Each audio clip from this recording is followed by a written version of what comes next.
guys, I'm Visu. So guys, இன்னைக்கு இந்த வீடியோல நம்ம இத பத்தி பார்க்கணும்னா first 5 things நம்ம OS இன்ஸ்டால் பண்ணனும் என்னென்ன பண்ணனும் அத பத்தி பார்க்க போறோம்.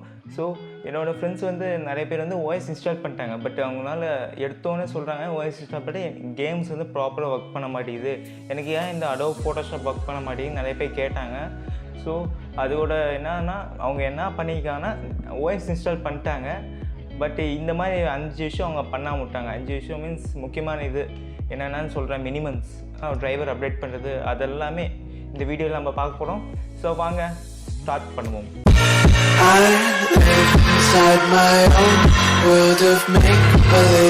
ஃபர்ஸ்ட் விஷயம் என்னன்னு பார்த்தோம்னா வந்து விண்டோஸ் அப்டேட். ஏன்டா விண்டோஸ் அப்டேட் பண்ணோம், இப்போ தான் ஓஎஸ் இன்ஸ்டால் பண்ணியிருக்கோம், திருப்பியும் அதுக்குள்ளே எப்படி அப்டேட்டு அப்படின்னு கேட்டிங்கன்னா, எனக்கு தெரிஞ்ச கொஞ்சம் பேர் வந்து கடையில் கொடுத்து ஓஎஸ் இன்ஸ்டால் பண்ணுவாங்க. இப்போ பாதி பேர் வந்து நாமளே ஏதோ கிராக் வெர்ஷன் டவுன்லோட் பண்ணி போடுவோம். ஒரு கொஞ்சம் பேர் தான் விண்டோஸ் அஃபிஷியல் சிடி வாங்கி லைசன்ஸ் கீ வாங்கி அதை வச்சு ஓஎஸ் இன்ஸ்டால் பண்ணுவாங்க. ஸோ இப்போ வந்து கடையில் கொடுத்து பண்ணுறதுனால என்ன ப்ராப்ளம்னா, அவங்க வந்து ஓஎஸ் வந்து முக்கால்வாசி பேர் பென்ட்ரைவில் ஸ்டோர் பண்ணி வச்சுருப்பாங்க. இப்போ பென்ட்ரைவில் ஸ்டோர் பண்ணி வைக்கிறதுனால என்ன ப்ராப்ளம் ஆகுதுன்னா, இப்போ வந்து லாஸ்ட் மந்த் வந்து அவங்க ஓஎஸ் டவுன்லோட் பண்ணி பென்ட்ரைவில் வச்சுருந்தாங்க. அவங்க டவுன்லோட் பண்ணி பென்ட்ரைவ் வச்சுருந்தப்ப ஆஃப்டர் 1 வீக்கு ஒரு ஓஎஸ் அப்டேட் வந்துருந்துச்சுன்னா அவங்க வந்து பென்ட்ரைவில் அவ்வளோ சீக்கிரம் அப்டேட் பண்ண மாட்டாங்க. அவங்க வந்து கஸ்டமர்ஸ் அவங்க ஓஎஸ் போட்டோன்னே அவங்களே அப்டேட் பண்ணிக்குவாங்க அப்புறம் அப்படின்னு விட்டுருவாங்க. ஸோ ஃபஸ்ட்டு வந்து நம்ம பார்த்தோம்னா வந்து நம்ம டிரைவர் அப்டேட் பண்ணணும். அதுக்காக நம்ம ஃபஸ்ட்டு செட்டிங்ஸ் போகணும். விண்டோஸ் பண்ணி இப்படி செட்டிங்ஸ் போயிட்டு ஃபஸ்ட்டு பாருங்கள் நம்ம விண்டோஸ் அப்டேட் கேட்குதா. எனக்கு வந்து அப்டேட் கேட்குது. நான் இப்போ தான் ரீசெண்டாக ஓஎஸ் போட்டிருந்தேன். அப்டேட் பண்ணுவோம். இப்போ செகண்ட் விஷயம் என்னன்னு பார்த்தோம்னா, நம்ம வந்து சாஃப்ட்வேர்ஸ் வந்து இன்ஸ்டால் பண்ணுவோம். எக்ஸாம்பிள் VLC மீடியா பிளேயர், அதுக்கப்புறம் வின்ரர், இந்த மாதிரி நிறைய யூடோரண்ட், இந்த மாதிரிலாம் நிறைய சாஃப்ட்வேர் வந்து உட்காந்து தனித்தனியாக டவுன்லோட் பண்ணால் டைம் ஆகும். ஸோ எல்லாத்தையும் கம்பைன் பண்ணி ஒரே சைட்லேருந்து டவுன்லோட் பண்ணுறது எப்படின்னு சொல்கிறேன், வாங்க பார்ப்போம். லிங்க் வந்து நான் டிஸ்கிரிப்ஷனில் கொடுத்துருப்பேன், நீங்கள் அதுலேயே வந்துடுங்க. இப்போதைக்கு சர்ச் பண்ணிக்க அப்புறம் 98 இந்த வெப்சைட் தான். ஓகே, ஸோ இந்த வெப்சைட் வந்தாச்சு. இதில் வந்து நீங்கள் ஒவ்வொன்றா பிக் பண்ணிக்கலாம். Pick that apps you want. எந்த ஆப்ஸ் வேணுமோ நீங்கள் இது பண்ணிக்கலாம். Example Chrome, Zoom meeting, Discord, VLC, Audacity, WinRAR, இந்த மாதிரி தேவையான இது எல்லாமே இருக்குது. அவள் சாஃப்ட்வேர் செக்யூரிட்டிலேருந்து எல்லாமே ப்ரொவைட் பண்ணுது. எக்ஸாம்பிள் ஸ்ட்ரீம், .NET எல்லாம் கொடுத்துட்டு கெட்டியோ 998 கிளிக் பண்ணால் போதும். இது வந்து ஆட்டோமேட்டிக்கலி அதே டவுன்லோட் பண்ணி இது பண்ணும்.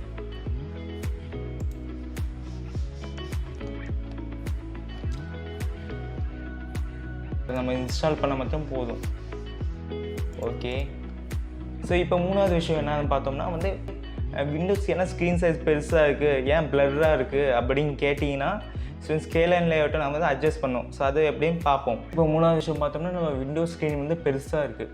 ஸோ இந்த பெருசாக இருக்கிறனால ஒரு மாதிரியாக ஒரு ஃபீலே வரல யூஸ் பண்ணுறதுக்கு. ஸோ நம்ம அதை எப்படி அட்ஜஸ்ட் பண்ணோம்னா, டிஸ்பிளே செட்டிங்ஸில் போயிட்டு ஸ்கேல் ஆப்ஷனில் போயிட்டு உங்களுக்கு உங்களுக்கு எல்லாத்துக்கும் ரெக்கமெண்டட் எத்தனை பர்சன்டேஜ் போட்டிருக்கோ நான் அது கிளிக் பண்ணுங்கள். எனக்கு 125% போட்டிருக்கு, சில பேருக்கு 100% அந்த மாதிரி. இப்போ பார்த்தோம்னா நம்ம விண்டோஸ் எல்லாத்தையும் யூஸ் பண்ணுறது பர்ஃபெக்டாக சிம்பிளாக யூஸ் பண்ணுறதுக்கு நல்லா இருக்குது. ஸோ நாலாவது விஷயம் அது என்னன்னு பார்த்தோம்னா ஸ்டார்ட் அப்ஸ். இதில் என்னென்னு பார்த்தீங்கன்னா, இப்போ வந்து நம்ம விண்டோஸ் இன்ஸ்டால் பண்ணிட்டோம், சாஃப்ட்வேர்ஸ் இன்ஸ்டால் பண்ணிட்டோம். இப்போ வந்து விண்டோஸ் வந்து ஒவ்வொரு டைம் ஸ்லோ டவுன் ஆகுது. ஏன்னா நம்மளுக்கு தேவையில்லாத சாஃப்ட்வேர்ஸ் வந்து ரன் ஆகுது. விண்டோஸ் ஸ்டார்ட் ஆனோடனே அது நம்மளுக்கு தேவைப்படல, அப்பயும் ஸ்டார்ட் ஆகி விண்டோஸ் ஸ்லோ ஆகுது. அதுக்கப்புறம் ஸோ அதை எப்படி ரிமூவ் பண்ணுறதெல்லாம் காமிக்கிறேன், வாங்க பார்ப்போம். அதுக்கு விண்டோஸ் பண்ண எழுதிட்டு ஸ்டார்ட் அப்னு சர்ச் பண்ணுங்கள்.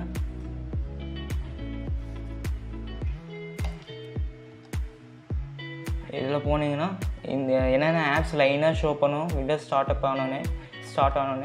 ஸோ இப்போ எனக்கு வந்து எபிக் கேம்ஸ், இந்த கேம்ஸ் தேவையில்லைன்னா இதை ஆஃப் பண்ணிடுவேன். இது ஸ்டார்ட் அப்பில் ஆன் ஆகாது. இது பார்த்தீங்கன்னா ஹை இம்பேக்ட்னு போட்டிருக்கேன்.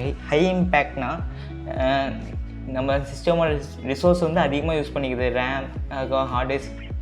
ஸோ இந்த மாதிரி தேவையில்லாத நீங்கள் ஆஃப் பண்ணிங்கன்னா விண்டோஸ் வந்து பூட் வந்து ஃபாஸ்ட்டாக ஆகும்.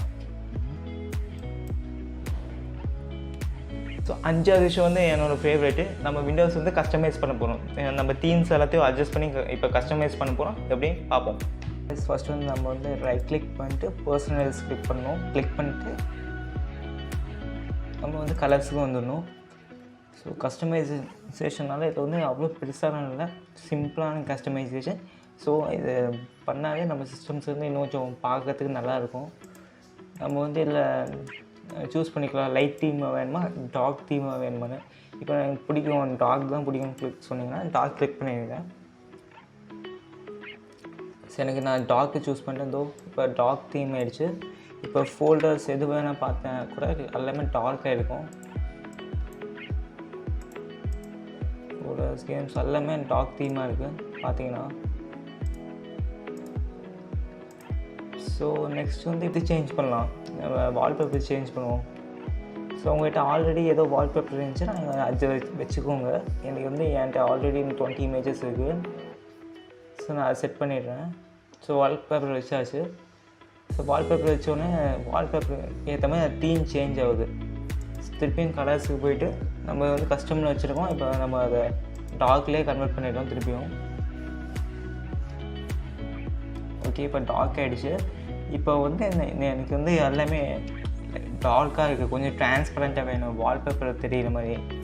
ஸோ நம்ம இங்கே டிரான்ஸ்பரன்சி எஃபெக்டை கிளிக் பண்ணிடுவோம்.